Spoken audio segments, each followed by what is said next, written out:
ඕපනායක කොට්ටාසේ තරුණ පිරිස විදිහට අපි ඕපනායක යෞවන සමාජ ප්‍රාදේශීය සම්මේලනයත් ඕපනායක ප්‍රාදේශීය ලේකම් කාර්යාලයත් එකතු වෙලා මේ රටේ වෙලා තියෙන ව්‍යසනයේ අවස්ථාවේ අපි අපේ වෙනත් කොට්ටාස්වල වෙනත් දිස්ත්‍රික් වල ඉන්න අපේම තරුණයන්ට ඒ වගේම අපේම ජනතාවට උදව් කරන් තීරණය කරලා තියෙනවා.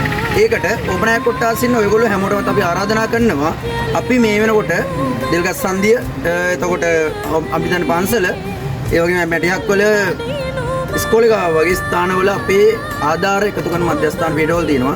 ඔයාලා හැමෝටම ආරාධනා කරන ඔයාලට හැකි පමණින් මේ ගොල්ලන්ට උදව් කරන්න අවස්ථාව තියෙනවා ඔයගොල්ලන්ට. ඉතින් ඔයගොල්ලන්ට හැකි සනීප ආරක්ෂක කටයුතු වලට අවශ්‍ය දේවල් එහෙම නැත්නම් වතුර බෝතල්, ආහාර ද්‍රව්‍ය, ඇඳුම් පැළඳුම් වෙන්න පුළුවන්. එහෙම නැත්නම් දරුවන්ට අවශ්‍ය අධ්‍යාපනික වටිනාකමක් තියෙන දේවල් අපිට අවිල්ලා බාර දෙන්න. අපි නොබෝ ඉදිරි දින පළවෙනිද දෙවෙනිද කියන තව දවස් දෙකක් අපි මේ දේවල් එකතු කරනවා. ඊට පස්සේ අපි අපේ අනිත් පළාත්වල ඉන්න අපේම ජනතාවට අපි මේවා ගෙනලා බාර දෙනවා. ඒගොල්ලොන්ට අපි හැකිය අයුරින් අපි හැමෝම සහයෝගය දෙනවා.